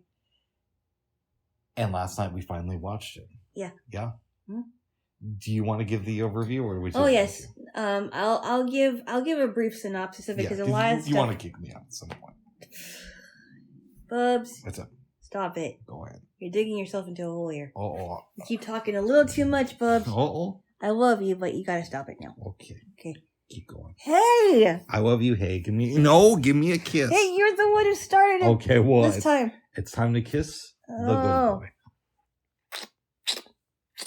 Digging yourself into a hole, boy. I give the synopsis. Okay. So basically, there's these three friends. There's Hank, his brother Jacob, and Lou. I'm gonna go to the part which kind of brings us into gear because Hank is about ready to be a dad. He's his wife's name is Sarah. Him and his brother and a friend go to this nature reserve and they find this plane. And they try to see if anybody's in the plane. There's nobody in there except for the pilot, and he's clearly slumped over and is dead. Mm-hmm. They find, was it a box of money? It was a duffel bag filled with over $4 million. Yeah. So they found a duffel bag full of $100 bills, which equal the amount to over $4 million. Yeah, I think it's like $4.4 million. $4.4 million, just about. They're trying to figure out what to do. They take the bag, and Hank has this idea. Look, I want to hold on to the money because he's basically saying, I don't trust my brother and I don't trust my friend. And the friend is really a friend of his brother's, not his friend. Okay, a friend of his brother's. Yeah. Whatever. Anyway, he says, look, why don't I hold on to the money and we'll wait until spring, because if nobody's looking for it, then we can split up. We can split up the money, all three of us. And they're like, okay, why don't we do that? He takes the bag, talks to his wife about it, because he shows her all the bills and they're not counterfeit. No. And she gives him like a really, really bad idea. Yeah. She says, look, why don't you take some of the money back, put it back in the plane, which I'm not sure why she thought this was a really good idea. No one's going to know it's you. But then you think, well, they're going to know because of his fingerprints. Exactly. Yeah. Which is a really bad idea. And they're like, yeah, just do it. Just put some of the money in there. We'll keep the rest of it. No one's going to know it's you, and we'll be home free. He does that. And I think this is where you should fill in the gap here, because I think there's a lot of stuff going on here. Things start going awry. He has his brother be the lookout man. The brother ends up killing somebody. The brother thinks that the person is dead. And Bill Paxton, who's the main guy in this movie, ends up having to finish the job. Billy Bob Thornton tells Lou about the murder. Yep. And the wife gives birth to a daughter. When they're in the hospital, she's like, get one of those recorders, get Lou to confess to the crime. Right. So you'll have something on him. So, okay. What? I was going to speed it up, but go ahead. Okay, so meanwhile, they are planning to get Lou drunk so that Lou will confess. And Jacob kind of decides to speed everything up. And he's like, well, I don't know what's going to happen here. He speeds everything up. Hank gets his tape recorder, records Lou. And then he rewinds it and plays it. And I'm thinking, why is he going to play that? They're going to go into Carl's office and give him this tape. Carl Jenkins being the police officer in the county. The town. Yeah, the town. Yeah. Everything goes bad. Lou ends up dying, so does his wife. Lou ends up dying, so does his wife. And they go to the funeral, yada, yada, yada. Then Carl shows up at Hank's place, and they're like, you may want to come in and get Jacob, and We want to know more about the lost plane. Now, while this is happening, or I guess right after this, a guy from the FBI comes to town, and Bridget Fonda is a little bit suspicious of this dude. Agent Baxter. She says, okay, go and meet them, take them out to where, the area that the plane supposedly crashed at, and I'm going to call them first thing in the morning, meaning the FBI, find out if there's an Agent Baxter. She calls the police department before he leaves, says, hey, my man, there ain't no Agent Baxter. This dude's going to kill you.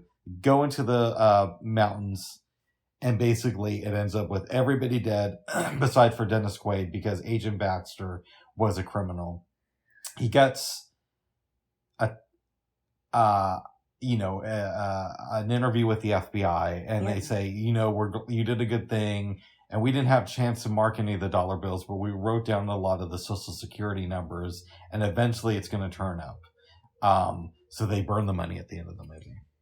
Yep. So this is a really good film, I thought. It is. And it didn't end the way that you thought it was going to end, and it certainly didn't end the way that I thought it was going to end. I thought when she told Hank that she was setting him up to kill Agent Baxter, and she was going to take the money and leave.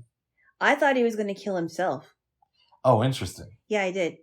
I thought he was going to kill himself, and they were going to wait for him, and they were going to find him dead. Now, the FBI agent at the end of the movie said something interesting. I think he said that, they marked 5,000 of the bills. So it wasn't every single one, but of course Hank didn't know which one it was. Yeah. And I think they said that they found some of them in circulation.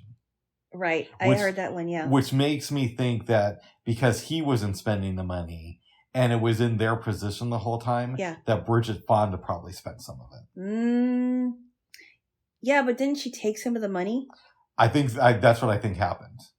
Yeah, didn't you see her take it, or you said it looked like she said it looked like she was hiding it behind books because she was a librarian. But then immediately after that, I said, I'm probably wrong about this. Okay. So your girl did some shady stuff in this film. She did, and it was just interesting because she was telling him all this stuff.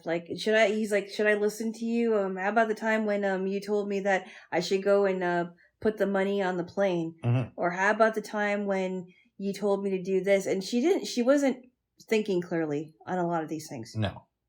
She was trying to help him secure his tracks, but it wasn't working. Oh. Not at all. Well, good. Yeah. So they ended up not leaving the country or the state. I thought this was a really good film. I think this shows that you can plan something as simple as that, keeping the money and splitting it up, but the more you lie, the lies get bigger, and it just doesn't end well for you. Yes, and if you're going to do something like this, tell as few people as possible. Yes. Don't blab it to your wife. Not at all. And also, if you're going to go in on this with 3 other people, have a backup plan. Yeah. At one point, Lou comes to his house and says, I need the money now. And Bill Paxton's response is, I hid it in a locker.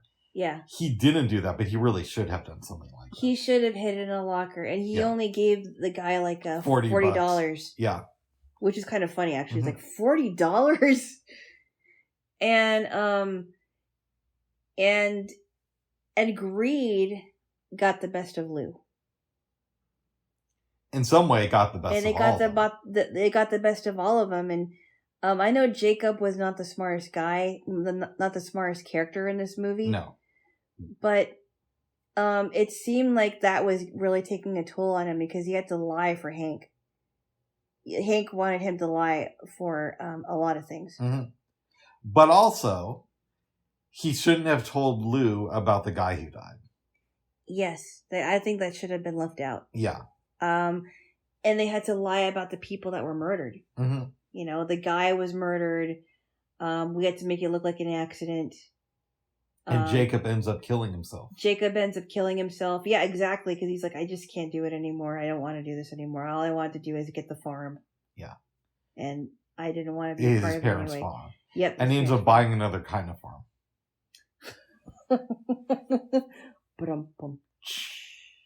Whoever came up with that I was just thinking phrase, bought the farm. I bought the farm, or the person bought the farm, or I kicked the bucket, or he kicked the bucket. I never got that. Yes. Bought the farm. Oh. Anyway. This is a good film. It was a good film. Yes. Yes, and Bridget Fonda's good in it. She is. She was not, she wasn't as stupid as Melanie was. She did, yeah, but she did say some dumb stuff. She did. She just was not thinking. No. But on the other hand, would you be thinking if I came here with $4.5 million and you knew that it didn't come from the most, pious of places? I would tell you to turn it in while you can, because you don't know who might be missing the money, and it turned out that it was ransom money. And it turned out that the FBI had the serial numbers to a lot of those dollar bills. I would have turned it in right away and say, if you turn it in, you could find out quickly if that money is for keeps or if that money was something else. If you turn it in, the cops are keeping that money. It ain't like you turn it in and they say, oh, it's not part of an investigation. Here you go. I personally think it would be better that way if you do turn it in, because then you wouldn't get stuck with all this money and then you wouldn't have to kill anybody for it. Oh. Because if somebody was talking too much, you would, in Hank's mind, he would have to kill him. And basically the moral of the story is if I find $4.5 million in cash, I don't tell you. You just notice that my lifestyle gets a little bit more lavish. I'd be like, where did you get all this money? Be like, I don't know. And I would be like, well, somebody was giving it to you, or you found some money. Oh. I would know it. I would know right away. Like, why did you get all these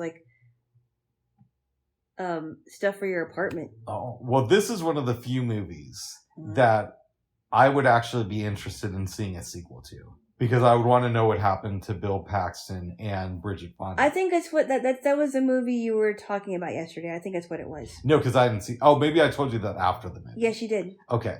That was the one I just thought about now as you were talking about it.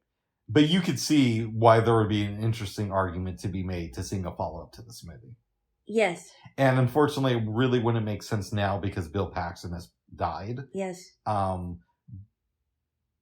it would have been interesting to see what would have happened. Both Bill Paxton and Brent Briscoe played Lou is dead. Yeah, but Brent Briscoe's character died in the movie. I know. You know what I mean? Yeah, I know. I would like to know, am I correct? Did Bridget Fonda spend some of this money? Did she get arrested? What did this do to their marriage? I heard that this is based on a book. And I'm going to double check on that. And if so, I would be interested to not only read it, but see if the author wrote a follow novel about these characters. Yeah. What do you think about that? I think so. Oh. What would you give this on a scale from 1 to 10? I'd have to give it an 8. Okay, good. Because it really does make you think about stuff. Yeah. If you did have money that you couldn't have made on your own, and you just found it in a duffel bag, what would you do with it? And would it be worth keeping it? Would you recommend this film to your family? And if so, I think they would like this one. What's your elevator pitch? Nothing. I don't have an elevator. I don't know. Maybe my elevator pitch would be think of what you would do with a copious amount of cash. That's not the way I would pitch it, but it's your pitch. No. I guess my pitch would be watch this movie? I don't know why. No.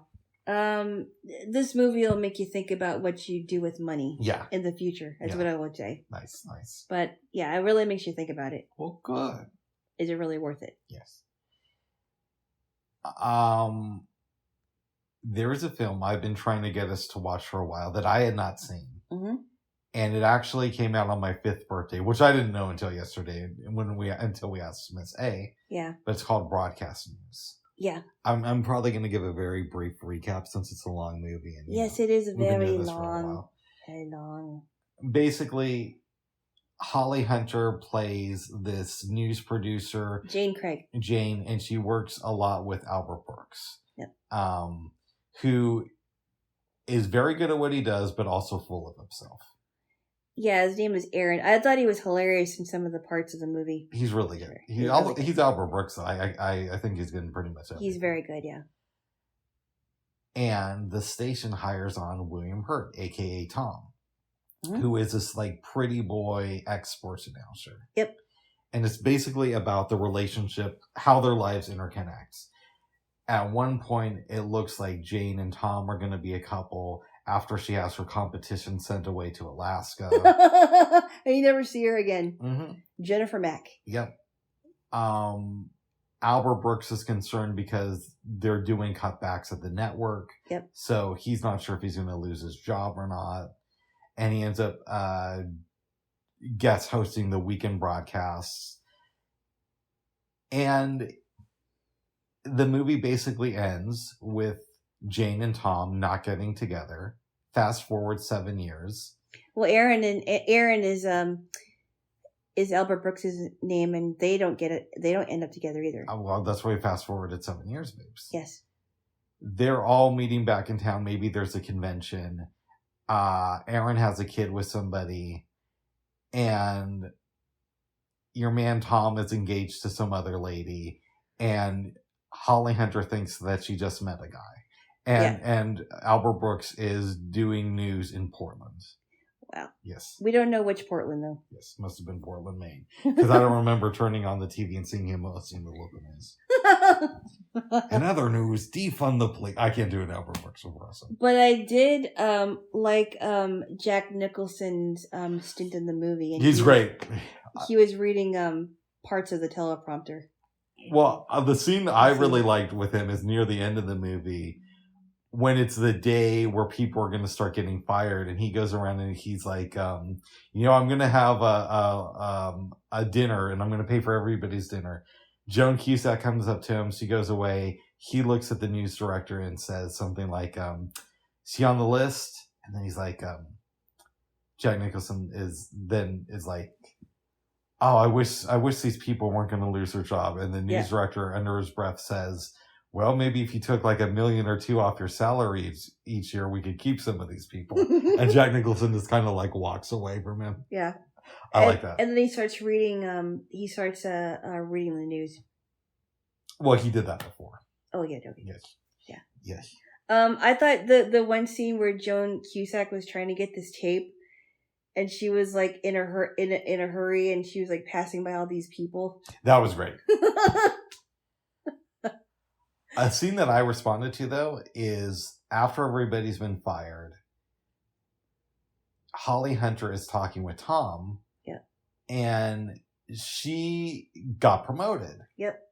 But Jane doesn't want to hear how glad Tom is about this. And Tom just says, listen, this has happened in every newsroom I've ever worked in. I'm not going to apologize for not being more upset about this. Right. That was really cool. Yeah. So. She couldn't handle it. Yeah. There's something I want to bring up about this movie. Okay. Tom does a story about date rape. Yes. And he basically fakes a reaction. Yep. And she's watching the video, and he's like, we need a little bit more of your time so I can react to this. Mm-hmm. Yeah. Jane is upset about this. She's supposed to meet Tom at the airport the next day. She goes there. Because they're supposed to go on this vacation. Yeah, she confronts him, and he basically says, the line keeps moving. Mm-hmm. If somebody was caught doing something like that today, it wouldn't be a big deal at all. Like, nobody would think twice about that. Unless it was, front page news. No, but I'm saying nobody would care if a news anchor faked crying on the news. I don't think they would. I don't know that they would. In fact, it might be the opposite. They might be encouraged to do stuff like that because it would make them seem more human. Maybe. I don't know. Mm-hmm. It's possible you're right about it. They wouldn't be held accountable. What does this movie teach us about the commercialization of news? It's going downhill. Well, and it's increased since the release of this movie. It has increased. Journalism is not journalism the way it was before. Mm-hmm. A lot of people are no longer listening to mainstream media outlets because They have been known to spin stories, take a piece of a story and just run with it, and then that's why people are seeking other means and other newspapers for their news, because they're not being held accountable for what they've said. And yeah, it's not like you can just trust alternative media either. Every place has their spin. I think there is, well, it depends on what it is, because there are alternative media sources that are telling the truth, and there are some that aren't. But let's use Brian Williams for an example of this. I like that. I'll go because there. Brian Williams is the one that I think about. He has lied openly. It's found out, and it's become open about what was it again? I think he lied about being on a plane that was fired upon, and that turned out not to be true. Yeah, and he had to take a leave of absence. But now he's kind of like back in the fold, I think, right? I don't know. He's not hosting the NBC Nightly News, but I think he's a correspondent for MSNBC. I could be wrong about that. I don't know. I really don't know. I don't keep up with Brian Williams. Yeah. And I wonder if that's the reason why his daughter Allison got a she was playing a role of Peter Pan, and they showed it on NBC. It was like a live retelling of Peter Pan. Well, okay. I don't think that's why she got... I don't know. No. I don't think that's why she got the role on NBC. Now, having said that, I think that there's a lot of truth to the fact that she got some advantages in life because he's her dad. I mean, we've talked about it here before. Yeah, I agree, because if your dad is like, for example, a famous newscaster, as we're talking about, or famous in other ways, yeah, for sure, the children may get privileges. Well, specifically, I mean, yes. And Allison Williams is a good example of this. She was on an episode of You Made It Weird maybe 7 years ago. Something like that. I might have the dates wrong. I think he told me about this, yes. And I'm not going to go into all the details again.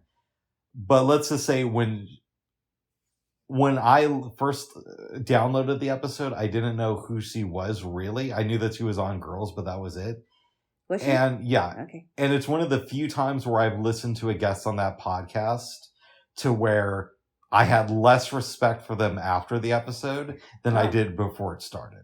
Like, she did, in my opinion, she came off as very entitled in that episode. What did she say? Oh, I mean, we've talked about this before, but you're asking me to go over it. I think we talked about it here too. But she was starting to lecture people. She was telling the host of the show and explaining what white privilege was. Mm-hmm. So that's one of the things, because she has it. Yeah. But even beyond that, she said, I never played on my father's fame, and I might be getting the details wrong, but it was something to the effect of, when she knew that she was going to move from New York to LA to get work in acting, she filmed a video of herself saying that she didn't want help from any of her father's friends, sent it out, and it got a lot of press because of who her father was. And she was able to use that to have dinner with powerful people like Tom Hanks and whatnot. And I'm thinking to yourself, you got to have all these be positive coverage from the press and have dinner with famous people by making a video saying how you didn't want to capitalize on your dad's fame. To make it sound like you weren't really entitled. To make it sound like you weren't really entitled and you didn't want these opportunities. And because you made the video, you got these opportunities. Wow. She came off really bad in the interview. Really bad. Yeah. Interesting. Yeah. And there's other stuff, but those were the things that really stood out to me about the interview. Like, oh, this is not a good look for you. Right. Yeah. Right. Yeah. Yeah. Yeah. It's like, babes, if I wanted to become a criminal mastermind. Yeah. My dad is kind of well known in the criminal justice system here in the Portland area. Yeah. and I make a video and send it to all these famous criminals saying, hey, I don't want any special favors just because my dad's in the drug trade. And then I get invited to all these famous criminals' houses. And then I tell you, if you're a famous criminal, babes, you gotta make your own life and you gotta, work up the system by yourself. Oh my goodness. Well, okay, so I heard this show, I heard this episode on, I think it might have been a Dateline episode or 48 Hours. I forgot what it was. Mm-hmm. And it was about this kid who was having these parties at his place. And I think he still lived with his parents, and his dad was like this judge in his town, I guess. Nice. But this girl was trying to say that this kid of this judge raped her along with his friends. Oh. But the reason why her story is falling apart is because she kept coming back to that same place. Oh. Yeah. She kept coming back to the same place. She was participating in it, and the kid was like, well, if she didn't like what was going on here, why did she keep coming back? Interesting. And she was trying to frame, or it seemed to me like she was trying to frame him because she was the son of a judge. Yeah, and this guy ain't Roger Rabbit. You can't just frame him. Wah, wah, wah. Oh my! And Roger Rabbit's a cartoon. Oh, well, good. Oh my goodness! Well, I love you, babes. I love you too. Is there anything else you want to say about broadcast news or Allison Williams or Ted Williams or Brian Williams or Hank Williams? Oh my goodness. We did listen to some Hank Williams yesterday. We did. After we listened to the group America, and we also listened to Wilco, I was in a Hank Williams mood because I didn't know much about his stuff, and we listened to him before we started watching the movies. That's right. We listened to some good music this week. We did. Yes, we did. Yes, we did. So I'm reading right now a book from the new, you know what? We'll talk about the books I read next week because we're going long already. Okay. Yes. But yes. I did not have any dreams. I did, but I don't remember mine. I think I might have had one, but I just don't remember what it is, and it might not have been important anyway. So. Yeah. And you slept good at my place. Oh my goodness, Bub! Just don't even talk about it anymore, okay? Okay. Just stop digging yourself into a hole. Oh my goodness. Okay. All right. Okay. I am more private than he is, as you know. Let's just say I'm good Christian boy, and I'm a lot like Drew Barrymore because I've never been kissed. Oh, you're not any of those things. Okay. But I love you anyway. Thank you, there, Jaylo. You're a silly boy. Silly boy. Silly boy. Did we cover everything? We covered quite a bit. Yes. Actually. We'll talk about books next week, and yeah.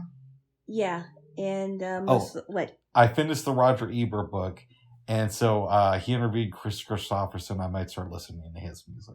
Oh wow! Yeah, I might. I say that a lot. So. I don't know a lot of Chris Christopherson's stuff, but from what I heard, I liked it. Nice. More old country feel to it. Oh, good. Yes. Well, babes. Yeah. Anything else? You were about to say something. No. Okay. I wasn't. Okay. Yeah. Okay. I think I said what I had to say. Okay. I thought you said we'll go into something next week, but I interrupted you. Oh, I was basically saying that I'm sure I'll get far in the book this week, so we'll talk about that next week. Nice. So. Very good, babes. So we're good? Yeah. All right, so give the never been kissed boy. Oh my goodness, what else? We've been acting all the other times, but this kiss is full wheel. No. Okay, stop it. This is my first kiss, babes. How would you react? No extra noises. No, but this is my first kiss. I'm first kiss boy. Oh, what else? FKB. First kiss boy. Stop it. But this is my first kiss, babes. Do it for real. No, this is for real. This is the no first time I've kissed. No extra noises. No, for real, this is the first time I've ever kissed a girl. You just kissed me like a few minutes ago. That was a few minutes ago. Oh, I mean earlier in the... anyway. No, we were faking that. No, we weren't. Oh, we weren't? Okay. Do you know how to kiss? Thank you, babes. You do. Thank you. And you couldn't have faked it even if you tried. Thank you. And I couldn't have faked it. Nice. How do you do that? I don't know. Unless we did like the Eskimo kiss thing. I don't know. I just thought of something that happened on a dumb sitcom, but it's... Wait. Tell me. I don't even remember the name of the sitcom. It was like some show on the WB. Uh-huh. And I think the big claim to fame was it had some people from American Pie on the show. Oh. And this guy, claimed that he faked having an orgasm with his girlfriend. And I'm like, the show, the movie, in the TV show. I'm like, how is that possible? In the TV show. Yeah, and when I watched the episode, I thought to myself, how dumb do they think that the people watching the show really are? Wait, he admitted outside of the show that he... No, on the episode of the show, his character faked having an orgasm with his girlfriend. Okay, and then really? And I'm like, how does that happen? There's liquids and... You can fake it. If you're a guy, you can't. No, a guy can't. But but the character was a guy. A guy can't, but I know, women can fake it. But I'm saying, you know what I'm saying. A guy can't fake it. And I thought to myself, these writers must really think we're dumb. And then I changed the channel. And never changed it back. I mean, especially like if a guy is in an adult movie, for sure he can't fake it. Right, this was on the sitcom. I know. Yes. I don't understand how they were able to do that. I don't know. But anyway. Yes. That's probably a good thing you didn't watch it. I don't know what show that would be. Oh. Well, it was early 2000s. Oh. And TV was a lot dumber then. Oh my goodness. I did like the Jamie Foxx show. Well, good. And the Wayans brothers. Yes, very good. Okay. Well, good. Anywho. Bye for now. I'm not faking an orgasm. Oh my goodness, Bubs. All right. You just stop talking, all right? All right, bye. Bye-bye. Bye-bye.